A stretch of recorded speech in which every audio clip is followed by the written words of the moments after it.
Hello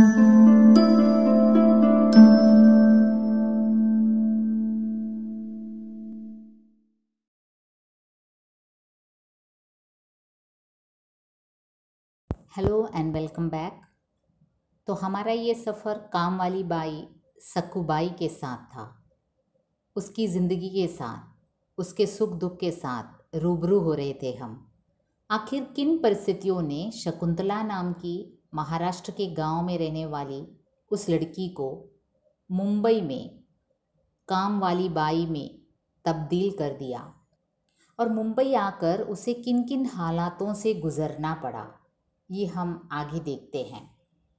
जिन श्रोतागणों ने इसका first introduction episode और सेकंड एपिसोड ना देखा हो, कृपया पहले उसकी ओर जाएं। तो शकुंतला काम करते करते अपनी ज़िंदगी के बारे में मोनोलोग के द्वारा, आत्मालाप के द्वारा खुद कहती है, और उससे प्रेक्षक हम जैसे लोगों को उसकी ज़िंदगी में झांकने का अवसर मिलता है। वो कहती है उसके बाबा गांव में, महाराष्ट्र के गांव में खेती करते थे अपने भाइयों के संग। उनके बाबा का हाथ थोड़ा टेढ़ा था, मतलब वो डिसेबल्ड थे, उनका हाथ में कुछ कमी थी, टेढ़ा था। फिर भी वे दिन रात अपने भाइयों के साथ कड़ी मेहनत करते खेतों में। लेकिन उनके और उनके भाइयों के बीच अनाज के बंटवारे को लेकर हमेशा तू तू मैं होती। वे लोग शकुंतला के बाबा को कम अनाज देते, यह कहकर, ए अपना हाथ देख, तू अपना हाथ देख, तू मेहनत करता है क्या, मेहनत करता है, ऐसे पूछते हैं। मतलब उसके बाबा का हाथ थोड़ा टेढ़ा था, तो वो इस नतीजे पर पहुंचते हैं कि जितना काम सीधे हाथ वाले कर पाते हैं वो तो ये करता नहीं होगा। तो जब अनाज का बंटवारा होता है तो उसे भी उतना ही हिस्सा क्यों दिया जाए। ये शकुंतला के काका लोगों की राय थी कि इसका हाथ टेढ़ा है और ये हमारी जितनी मेहनत करता ही नहीं है, तो इसको उसके हिसाब में उतना ही अनाज क्यों आए जितना हमारे हिसाब में आता है। मतलब उनको लगता है कि उसके बाबा का एक हाथ टेढ़ा है, अतः स्वाभाविक है कि वह उस टेढ़े हाथ से ज़्यादा मेहनत न कर पाते होंगे। उसके बाबा दुखी होते, लेकिन चुपचाप सह लेते। उसकी माँ को काफ़ी गुस्सा आता ये सब सुनकर। ऐसे में क्या होता है, शकुंतला की दादी की मृत्यु होती है, और दादी के मरने पर उसकी नानी और मामा उनके घर आते हैं, उनके गांव में, और उनकी हालात देखकर उन्होंने शकुंतला की माँ को गांव छोड़ मुंबई चलने का सलाह दिया। वे खुद मुंबई में रहते थे। अब उन्होंने ये सलाह दिया, गांव में इतनी नाइंसाफ़ी हो रही है, तुम्हारे अपने लोग, तो इसलिए तुम चलो हमारे साथ मुंबई में। वे खुद मुंबई में रहते थे। अपने मायके वालों की बात सुनकर शकुंतला की माँ को भी लगा कि हाँ, गांव में रहकर ससुराल वालों की बेइज्जती सहने से तो अच्छा है मुंबई जाकर पैसा कमाया जाए। क्योंकि अक्सर गांव में रहने वालों की एक ये धारणा बनी होती है कि शहर में काम भी ज़्यादा मिलता है, पैसा भी ज़्यादा मिलता है। अतः तय हुआ कि शकुंतला को भी साथ लिया जाए ताकि उसे भी काम पर लगाया जा सकता है। और मामा ने ही सुझाव दिया कि नितिन की पढ़ाई भी शहर में ही बेहतर होगी। इस प्रकार शकुंतला, उसकी माँ और भाई नितिन मुंबई चले जाते हैं, और गांव में कौन रह जाते हैं, उसके बाबा और उसकी बहन वासंती।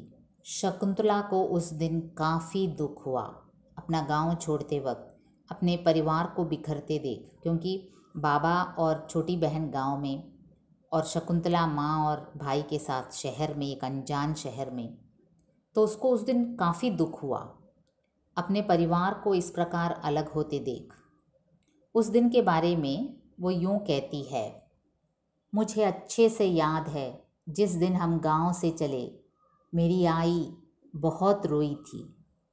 बाबा अपने टेढ़े हाथ से हमारा सब काम कर रहे थे। मुझे काका लोगों पर बहुत गुस्सा आ रहा था कि इन लोगों के झगड़े के कारण हमारा परिवार अलग हो रहा था। और अपने बाबा का लूला हाथ देखकर बहुत दुख हो रहा था कि अगर मेरा बस चलता तो मैं अपना पूरा शरीर गलाकर उनका सीधा हाथ बन जाती। बाबा हमको छोड़ने बस स्टॉप तक आए। हमारे गांव में ट्रेन नहीं आती थी। मेरी आई ने चलते चलते मेरी छोटी बहन वासंती को समझाया कि बाबा का ख्याल रखना, वो बूढ़े हैं, इधर उधर भटकना मत। फिर बस आ गई। हम लोग उस बस में बैठ गए। मैं खिड़की के पास बैठी देख रही थी। हमारी बस चली गई। बाबा और वासंती बहुत देर तक खड़े हमारी बस को देख रहे थे। तो देखिए, इस प्रकार शकुंतला जब बहुत छोटी थी तो उसे गांव छोड़कर अपनी माँ लक्ष्मी और अपना भाई नितिन के साथ शहर की ओर रवाना होना पड़ा। और देखिए वो कैसे कहती है कि अगर उसका बस चलता तो उसका मन कर रहा था कि अपना पूरा शरीर गला कर बाबा का हाथ सीधा कर दे। मतलब वो चाहती थी वो उसका बाबा दूसरों के जैसे उसके बाबा का भी हाथ हो और इस प्रकार उनके साथ नाइंसाफ़ी न होगी। और वो देख रही थी जब वो लोग गांव छोड़ रहे थे तो बाबा का मन एकदम टूट गया था। वे उन सब का सामान बांधने में सहायता तो कर रहे थे, लेकिन वो अंदर से पूरी तरह टूट गए थे। एक तो हाथ उनका लूला है, ऊपर से उनकी पत्नी और बेटी, बड़ी बेटी और बेटा भी उनको छोड़कर जा रहे थे, तो उनको बहुत दुख हुआ। वे उन्हें छोड़ने बस स्टॉप तक आए और बहुत देर तक उनकी बस को जाते देख रहे थे। और अचानक डोरबेल बजती है।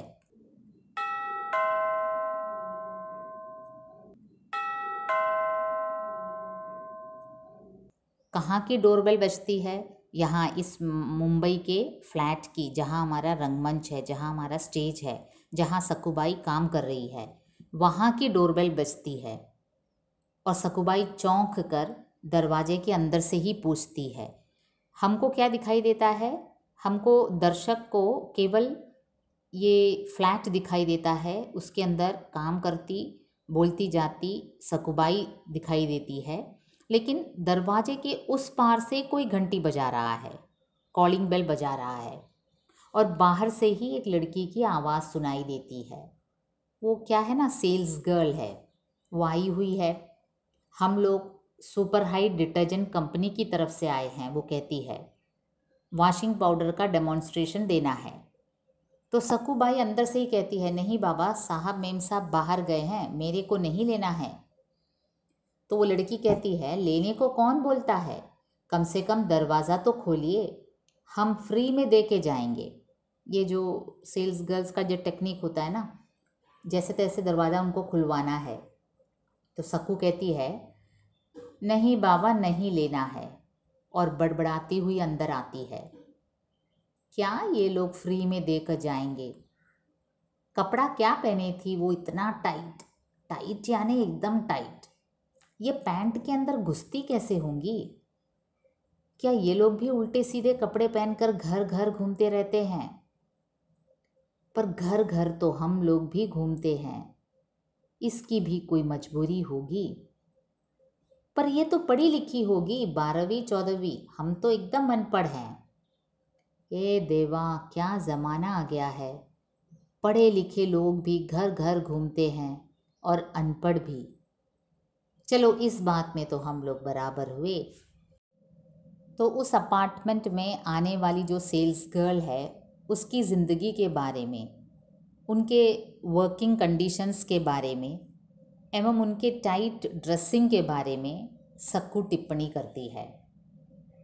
उसे अचानक इस बात का बोध होता है कि उनके जैसे वो भी तो घर घर में आजीविका के लिए भटकती है, होगी कोई मजबूरी।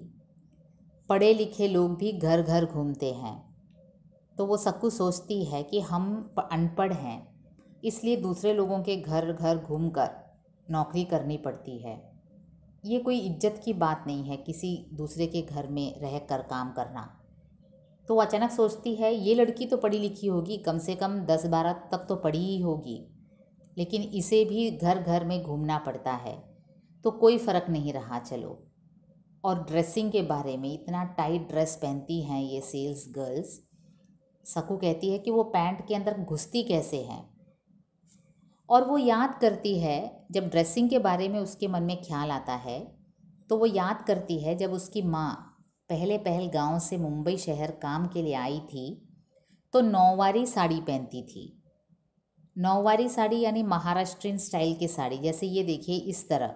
तो जिस सेठानी के घर माँ काम करती थी उन्हें माँ का इस तरह साड़ी पहनना बिल्कुल अच्छा नहीं लगता था। उसने सकू की माँ से बोला, ए बाई, हमारे यहाँ तुम्हारी ये नौवारी साड़ी नहीं चलेगी भाई, इसमें तुम्हारा पाँव दिखता है। तो मजबूर होकर सकू की माँ नौवारी साड़ी छोड़ गोल गोल साड़ी पहनने की कोशिश करती है कई बार, लेकिन उसको उसमें कंफर्ट नहीं होता। उसको सब खाली खाली लगता था। जब वो गोल गोल साड़ी पहनती थी तो उसे ऐसा लगता था कुछ गड़बड़ है। तो एक दिन क्या हुआ एक दिन बहुत गुस्सा आया उसकी माँ को। गुस्से में आके गोल साड़ी का यूं कास्टा बनाकर काम करने लगी। उस दिन नितिन भी हमारे साथ काम पर आया था। आई को ऐसे देखकर बोला, ए आई, तू तो एकदम हनुमान लगती है। मैं भी एकदम हंस पड़ी। मेरी आई भी हंसने लगी। मेरी आई को कॉमेडी बहुत अच्छी लगती है। बोली, देख मैं हनुमान की तरह उड़ती। तंग आके एक दिन मेरी आई ने मारवाड़ी सेठाइन से साफ कह दिया, मेम साहब, हम यहाँ काम करने आए हैं, अपना रिवाज बेचने नहीं। मैं आज से गोल वाली नहीं नौवारी साड़ी पहनूंगी। रखना है तो रखो, नहीं तो राम राम। सेठानी मेरी आई को छोड़ती क्या। मेरी आई क्या काम करती थी। काम यानी सोने जैसे चमचमाते बर्तन। तो इस प्रकार उसकी माँ ने एक दिन खुलकर कह दिया अपनी सेठानी से कि काम पर रखना हो तो रखो, हम अपना रिवाज बेचने नहीं आए हैं। मुझे नौवारी साड़ी ही पहननी है, मुझे तुम्हारा ये गोल गोल साड़ी नहीं पहनना है। उसे उसमें क्या था, कंफर्ट फील नहीं होता था। तो वो गोल गोल साड़ी पहनकर उसे नौवारी साड़ी की तरह करने की कोशिश करती थी और हनुमान की तरह लगती थी। और एक दिन उसने साफ यूं कह दिया। और इस तरह सकू और उसकी माँ मुंबई में कई घरों में काम के लिए जाने लगती है। तो बचपन से ही सकू काम वाली बन जाती है। अपनी माँ के साथ जाती थी पहले पहल। और वो याद करती है अपने बचपन के दिनों के बारे में, जब वह 15 या 16 साल की रही होगी। वो और उसकी माँ एक मिस्टर रूंगटा साहब के घर काम पर जाते थे। घर रूंगटा साहब का था, जो करीब 60 साल के थे, 60 ईयर्स। रूंगटा का वर्णन सकूबाई यूँ करती है। रूंगटा साहब का वर्णन, जिसके घर में सकू और उसकी माँ काम पर जाते थे, उनका वर्णन सकू यूँ करती है।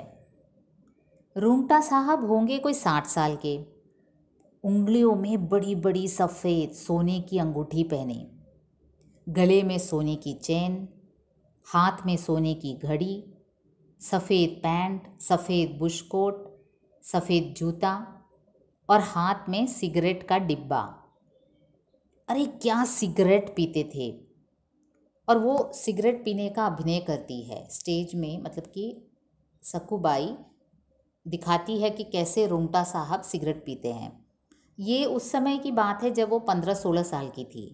लेकिन वो अभी याद करती है कि एक रूंगटा साहब के घर वो लोग काम पर जाते थे और वो सफ़ेद पैंट, सफ़ेद बुशकोट, सफ़ेद जूता पहनता था, हाथ में सिगरेट लिए और काफ़ी सोने की ऑर्नामेंट्स पहनता था। उंगलियों में बड़ी बड़ी अंगूठी पहनता था, गले में सोने की चेन पहनता था, हाथ में सोने की घड़ी पहनता था और सिगरेट पीने का अभिनय करती है। ऐसे, फिर ऐसे यहाँ से धुआं निकालते, ऐसे यहाँ से धुआं निकालते, इधर से खींचते थे और इधर से धुआं निकालते थे और पूरा मुंह पान से भरा हुआ। न जाने कौन सा इत्तर लगाते थे, घर में घुसते ही उसकी सुगंध उठती थी और जाने के बाद भी रहती थी। तो ये थे रूंगटा साहब, जिनके घर सकू और उसकी माँ काम पर जाते थे। तो ये जो घर था रूंगटा साहब का, वो रूंगटा साहब का घर था, लेकिन उन्होंने उस समय के मशहूर फिल्म हीरोइन सुरेखा रानी को घर दे रखा था। वो वहाँ रहती थी। सुरेखा रानी यानी 40 साल की रही होगी उस समय, और एक ज़माने में काफ़ी डिमांड वाली रही होगी।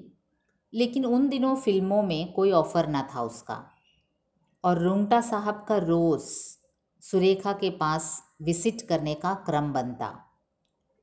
रूंगटा साहब के आगमन के पूर्व सुरेखा खूब तैयार होती। तो आप समझ गए, ये घर रूंगटा साहब का है, लेकिन उन्होंने उस समय की एक हीरोइन सुरेखा को दे रखा है वो घर।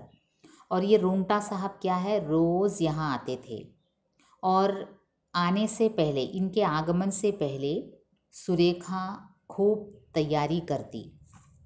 इधर रूंगटा साहब का आने का टाइम होता और उधर सुरेखा रानी क्या करती, गजरा वजरा लगाती, सेंट वेंट लगा के इधर से एक बाल निकालती, उधर से एक बाल निकालती, और बेम्बी के नीचे साड़ी पहनती थी।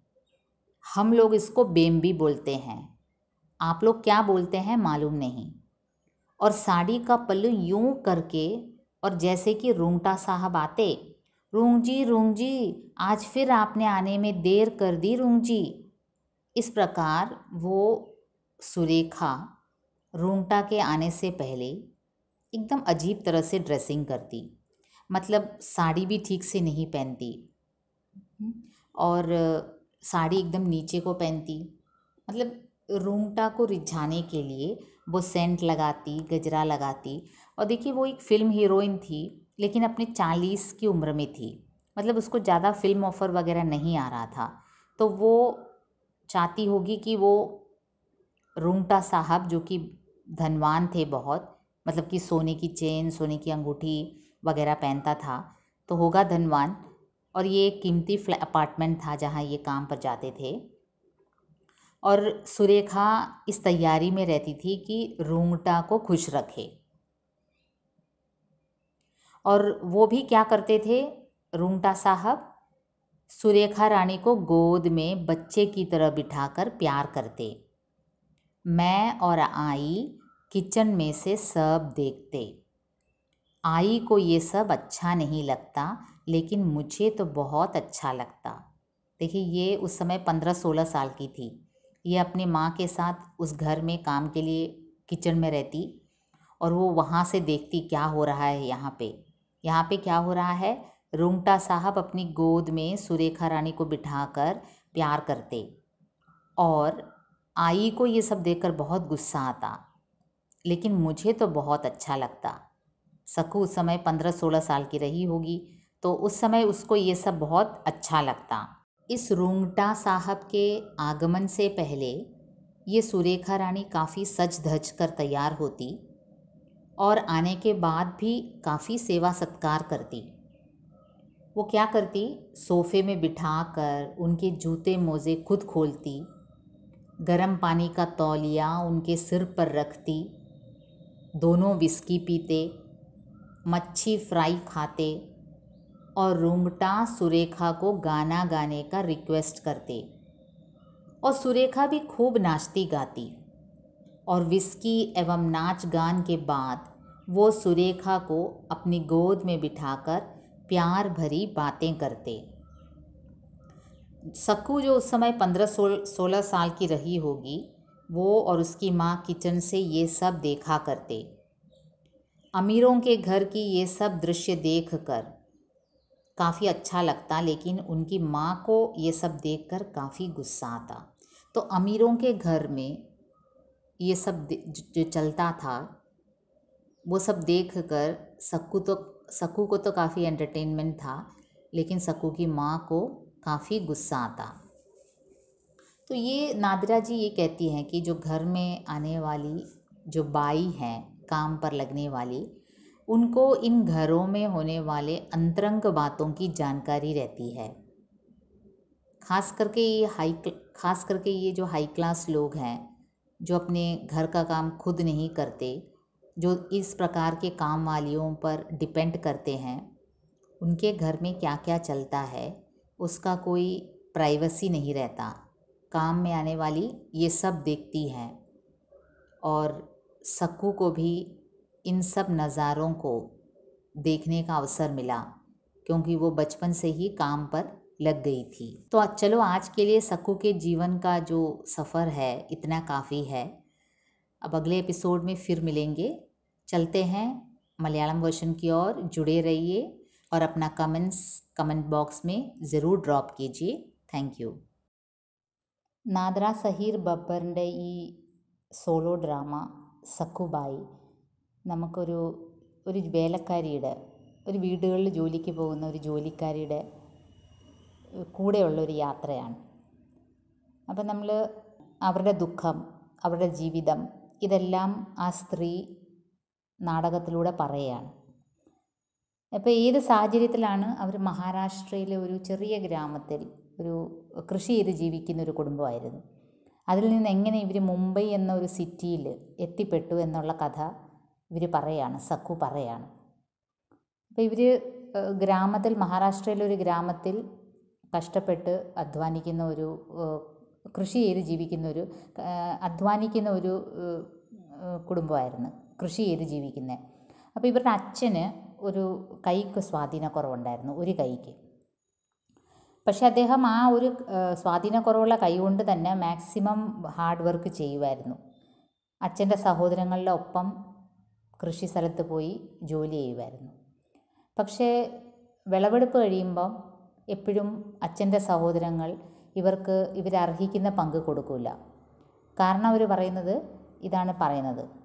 അവർ കാരണം പറയുന്നത് എന്താണ്?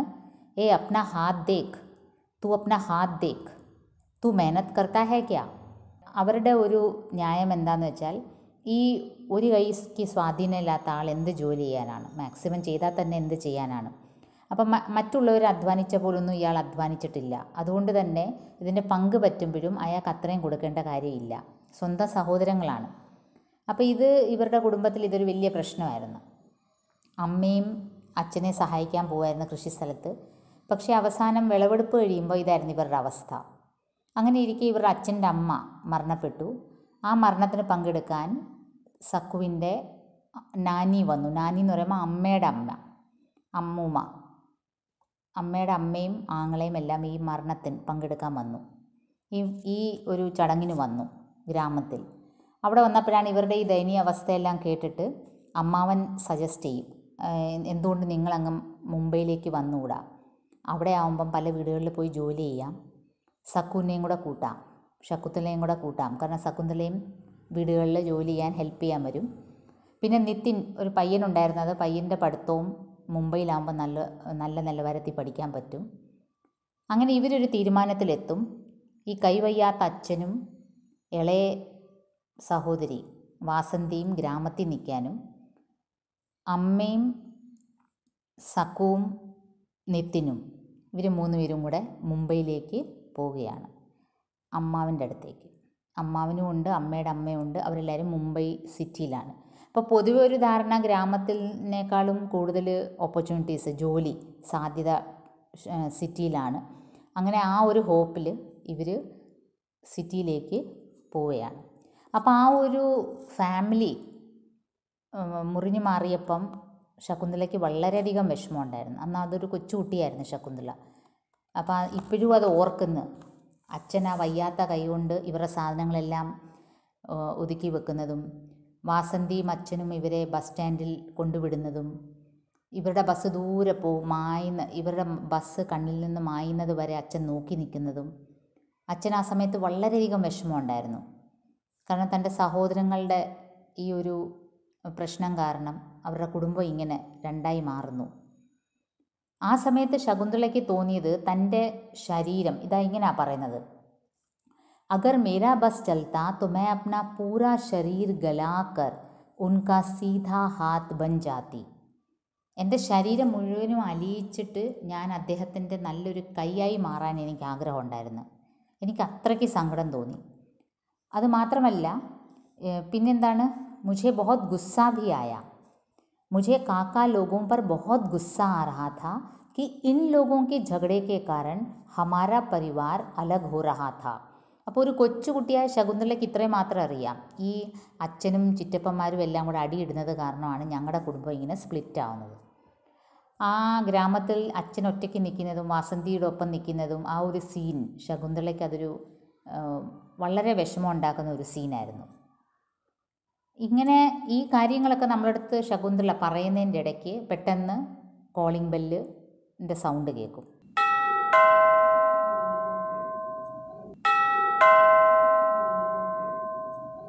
അപ്പം നമ്മളെവിടെയാണ്? നമ്മൾ ഈ മുംബൈയിലെ ഫ്ലാറ്റിലാണ്. ശകുന്തള ജോലി ചെയ്യുന്ന ഫ്ലാറ്റിൽ നിന്നുകൊണ്ട് ശകുന്തള തൻ്റെ സംസാരത്തിലൂടെ നമ്മളെ തൻ്റെ ഗ്രാമത്തിലേക്ക് കൊണ്ടുപോയി, അവരുടെ അന്ന് നടന്ന സിറ്റുവേഷനിലേക്ക് നമ്മളെ കൊണ്ടുപോയി. പിന്നീട് പെട്ടെന്ന് ബെല്ലടിക്കുകയാണ്. കതകിൻ്റെ അപ്പുറത്ത് ആരാണ്? ഒരു സെയിൽസ് ഗേളാണ്. അവരെന്താ പറയുന്നത്? മാഡം ജറ ദർവാസ खोलिए, हम लोग सुपर हाइट डिटर्जेंट कंपनी की तरफ से आए हैं, വാഷിംഗ് പൗഡർ का ഡെമോൺസ്ട്രേഷൻ देना है. അപ്പോൾ പതിവ് പോലെ സെയിൽസ് ഗേൾസ് വരുമല്ലോ, ഡെമോൺസ്ട്രേഷൻ ചെയ്യാനാണ്, വാഷിംഗ് പൗഡറുടെ ഡെമോൺസ്ട്രേഷനാണ്. സക്കുബായി ഡോർ തുറക്കത്തില്ല, അകത്തുനിന്ന് തന്നെ പറയും, നെഹി ബാബ, സാഹബ് മേം സാബ് ബാഹർ ഗയേ ഹേ, മേരെ കോ നെഹി ലേനാ ഹേ. അപ്പോൾ പെൺകുട്ടി സെയിൽസ് ഗേൾ വിടുന്ന ലക്ഷണമില്ല. ലേനെ കോ കോൺ ബോൾത്താ ഹേ, കംസെ കം ദർവാസ തോ ഖോലിയേ, ഹം ഫ്രീ മേ ദേക്കെ ജായെങ്കെ. ആരാണ് ഇത് വാങ്ങിക്കണമെന്ന് പറഞ്ഞത്? കഥകെങ്കിലും തുറക്ക്, ഞങ്ങളിത് ഫ്രീക്ക് തന്നിട്ട് പോകാം. സക്കുബായിയുടെ മറുപടി, നെഹി ബാബ നെഹി ലേനാ ഹേ. और वो बड़बड़ाती हुई अंदर आती है, क्या ये लोग फ्री में देकर जाएंगे? कपड़ा क्या पहनी थी वो इतना टाइट, टाइट यानी एकदम टाइट, ये पैंट के अंदर घुसी कैसे होगी? क्या ये लोग भी उल्टे सीधे कपड़े पहनकर घर घर घूमते रहते हैं? फिर थोड़ा सोच कर, घर घर तो हम लोग भी घूमते हैं, इसकी भी कोई मजबूरी होगी, पर ये तो पढ़ी लिखी होगी, 12वीं 14वीं, हम तो एकदम अनपढ़ हैं. അപ്പോൾ ഈ സെയിൽസ് ഗേൾ വളരെ ടൈറ്റ് ഡ്രസ്സിങ്ങിലാണ് വന്നത്, ടൈറ്റ് പാൻസാണ് ഇട്ടിരുന്നത്. അത് കണ്ടിട്ട് സക്കു ആലോചിക്കുകയാണ്, എന്ത് വേഷമാണ് ഈ വേഷം ഇട്ടുകൊണ്ട് പല വീടുകളിൽ കയറി ഇറങ്ങുന്നത്. പിന്നീട് പെട്ടെന്ന് സക്കു ആലോചിക്കും, ഇതെന്തായാലും ഒരു 12ാം ക്ലാസ് വരെയെങ്കിലും മിനിമം ഈ കുട്ടി പഠിച്ചു കാണും, എന്നിട്ടും ഇതിന് നല്ല ജോലിയൊന്നും കിട്ടിയില്ല, ഇങ്ങനെ ഓരോ വീടുകളിൽ കയറി ഇറങ്ങണം. അപ്പോൾ എന്നെപ്പോലെ തന്നെ ഞാനും ഇങ്ങനെ ഓരോ വീടുകളിൽ ജോലി ചെയ്ത് പോന്നു.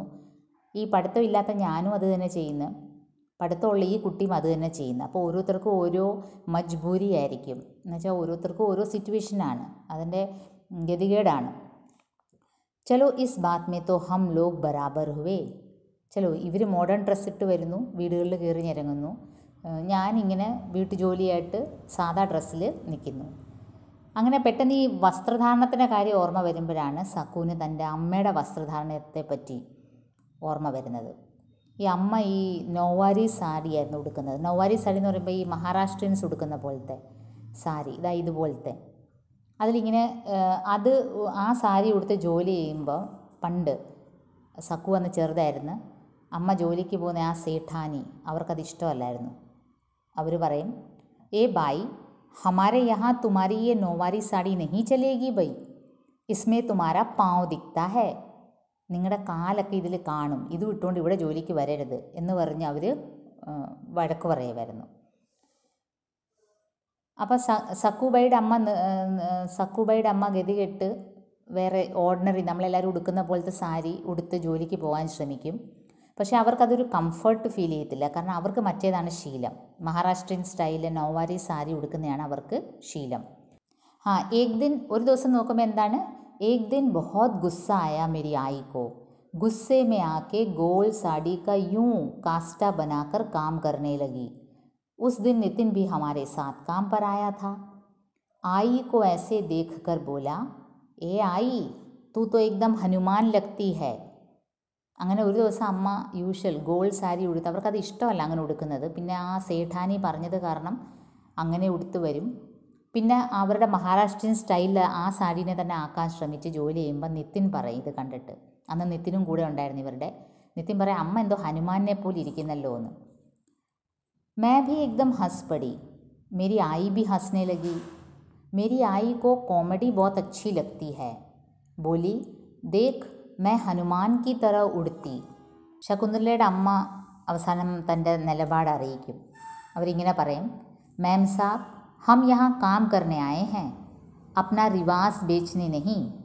मैं आज से गोल वाली नहीं 9 वाली साड़ी पहनूंगी। रखना है तो रखो, नहीं तो राम राम. ഈ നിലപാട് അറിയിക്കും. ഞാനിവിടെ ജോലി ചെയ്യാനാണ് വന്നത്, എൻ്റെ കൾച്ചറൊന്നും വിറ്റ് കളയാനൊന്നും അല്ല ഞാൻ ഉദ്ദേശിക്കുന്നത്. അതുകൊണ്ട് ഞാൻ നോവാരി സാടി തന്നെ ഉടുക്കും. വേണമെങ്കിൽ എന്നെ വെച്ചാൽ മതി, അല്ലെ എന്നെ അങ്ങ് പിരിച്ചു വിട്ടേരെ. सेठानी मेरी आई को छोड़ती क्या? मेरी आई काम क्या करती थी? काम यानी सोने जैसे चमचमाते बर्तन. എൻ്റെ അമ്മ നല്ലപോലെ ജോലി ചെയ്യുമായിരുന്നു. അതുകൊണ്ട് തന്നെ സേഠാനി അമ്മേനെ പിരിച്ചുവിടുന്ന കാര്യം ചിന്തിക്കത്തെ പോലും ഇല്ല. പിന്നീട് ശകുന്തള ഒരു 15-16 വയസ്സുള്ളപ്പം ഒരു വലിയ ഹൈ ക്ലാസ് അപ്പാർട്ട്മെൻറ്റിൽ അമ്മയുടെ കൂടെ ജോലിക്ക് പോകുന്ന ഒരു കാര്യം ഓർമ്മ വരും അവർക്ക്. അതെന്ന് വെച്ചാൽ ഒരു റൂങ്ട എന്ന് പറഞ്ഞൊരാളുടെ വീടായിരുന്നു. അയാളുടെ അപ്പാർട്ട്മെൻ്റ് ആയിരുന്നു, ഭയങ്കര എക്സ്പെൻസീവ് അപ്പാർട്ട്മെൻ്റ് ആയിരുന്നു, ഹൈ ക്ലാസ് അപ്പാർട്ട്മെൻ്റ് ആയിരുന്നു. പക്ഷേ അയാൾ അവിടെ താമസിക്കുന്നില്ലായിരുന്നു. അയാളൊരു ഫിലിം ഹീറോയിൻ സുരേഖ റാണിക്ക് കൊടുത്തിരിക്കുകയായിരുന്നു ആ വീട്. ഈ സുരേഖ റാണി എന്ന് പറയുമ്പോൾ 10-40 വയസ്സുള്ളൊരു ഹീറോയിനായിരുന്നു. അപ്പോൾ ഒരു കാലത്ത് ഒരുപാട് ഫിലിംസൊക്കെ ഉള്ളതായിരുന്നു, പക്ഷേ ആ സമയത്ത് അത്ര ഡിമാൻഡൊന്നും ഇല്ലാത്ത ഒരു നായികയായിരുന്നു. റൂങ്ട തൻ്റെ അപ്പാർട്ട്മെൻറ്റ് ഈ സുരേഖ റാണിക്ക് കൊടുത്തിരിക്കുകയായിരുന്നു. റൂങ്ടായ്ക്ക് ഒരു 10-60 വയസ്സെന്നാണ് പറയുന്നത്. അപ്പോൾ ഈ റൂങ്ട സാഹബിനെ വർണ്ണിക്കുന്നത് ഇങ്ങനെയാണ്. റൂങ്ട സാഹബ് होंगे कोई 60 साल के, उंगलियों में बड़ी बड़ी सफ़ेद सोने की अंगूठी पहने, गले में सोने की चेन, हाथ में सोने की घड़ी, सफ़ेद पैंट, सफ़ेद बुशकोट, सफ़ेद जूता और हाथ में सिगरेट का डिब्बा. അപ്പോൾ ഈ ഒരു 60 വയസ്സുള്ള ഒരു പ്രായമുള്ളൊരു വ്യക്തിയായിരുന്നു ഈ റൂങ്ട. അയാൾ ഒരുപാട് സ്വർണ്ണ ആഭരണങ്ങൾ, മോതിരമായാലും വാച്ചായാലും ചെയിനായാലും എല്ലാം സ്വർണ്ണം ഇടുമായിരുന്നു. പിന്നെ വെള്ള പാൻറ്റും വെള്ള ബുഷ്കോട്ടും വെള്ള ഷൂസും, അതുപോലെ സിഗരറ്റും കൊണ്ട് നടക്കും, എപ്പോഴും സിഗരറ്റ് വലിക്കും. അരെ ക്യാ സിഗരറ്റ് പീത്തെ ഥേ और സിഗരറ്റ് പീനെ കാ അഭിനയ കർത്തി ഹൈ. ഇപ്പോൾ ഈ സക്കുബായി റൂങ്ട സാഹബ് സിഗരറ്റ് എങ്ങനെയാണോ വലിക്കുന്നത് അതിൻ്റെ ഒരു അഭിനയവും കൂടെ കാണിക്കും. इधर से खींचते थे और उधर से धुआं निकालते थे और पूरा मुंह पान से भरा हुआ. न जाने कौन सा इत्र लगाते थे. घर में घुसते ही उसकी सुगंध उठती थी और जाने के बाद भी रहती थी. വല്ലാത്ത സ്ട്രോങ് പെർഫ്യൂം അടിച്ച് വരും റൂങ്ട സാഹബ്. എന്നിട്ട് സിഗരറ്റും വലിച്ച് അയാൾ വന്നു പോയി കഴിഞ്ഞും ആ മുറിയിൽ മുഴുവനും ആ പെർഫ്യൂമിൻ്റെ മണം കാണും. ഈ റൂങ്ട സാഹബ് വരുന്നത് പ്രമാണിച്ച് സുരേഖ വളരെയധികം ഒരുങ്ങിക്കെട്ടി നിൽക്കും. इधर रूंगटा साहब के आने का टाइम होता और इधर सुरेखा रानी गजरा वजरा सेंट वेंट लगा के इधर से एक बाल निकालती, उधर से एक बाल निकालती और बेम्बी के नीचे साड़ी पहनती थी. हम लोग इसको बेम्बी बोलते हैं, आप लोग क्या बोलते हैं मालूम नहीं. और साड़ी का पल्लू यूं करके और जैसे ही रूंगटा साहब आते, रूंग जी रूंग जी रूंग जी, आज फिर आपने आने में देर कर दी रूंग जी. അപ്പോൾ ഇങ്ങനെ ഈ സുരേഖ റാണി നമ്മൾ നേരത്തെ പറഞ്ഞു ഒരു ഹീറോയിൻ ആയിരുന്നു, ഇപ്പം വലിയ ഡിമാൻഡൊന്നുമില്ല. ഈ റൂങ്ട സാഹബ് വരുന്നത് പ്രമാണിച്ച് സുരേഖ റാണി ഒരുങ്ങിക്കെട്ടി ഗജറ ഒക്കെ വെച്ച്, ഗജറ എന്ന് പറയുമ്പം പൂവൊക്കെ ചൂടി മുടിക്കെട്ടിൽ ഭയങ്കര പെർഫ്യൂമൊക്കെ ഇട്ട് സാരിയെല്ലാം വളരെ താത്തി ഉടുത്ത് ബേമ്പി കാണുന്ന രീതിയിൽ, പൊക്കിൾ കാണുന്ന രീതിയിൽ സാരി ഉടുക്കുന്നു. എന്നിട്ട് റൂങ്ട സാഹബിനെ ഇമ്പ്രസ് ചെയ്യാൻ വേണ്ടി കുറേ പെർഫ്യൂമൊക്കെ ഇട്ട് അയാൾ കയറി വരുമ്പം തന്നെ റൂങ് ജി എന്നും പറഞ്ഞ് എന്താ വരാൻ താമസിച്ചതെന്നും പറഞ്ഞ് അയാളുടെ പുറകെ പോവും. और सेवा करती थी, सोफे में बिठाकर उनके जूते मोजे खुद खोलती. അയാളുടെ ഷൂവും സോക്സും ഇവരാണ് ഊരിക്കൊടുക്കുന്നത് സുരേഖ. उनके हाथ पाँव पोंछती, കാലും കൈയും എല്ലാം ടവൽ കൊണ്ട് गरम पानी का तौलिया उनके सिर पर रखती और रूंगटा साहब जैसे ही वो तौलिया मुंह पर से हटाते तो मुंह के साथ साथ उनका टकला भी लाल लाल हो जाता.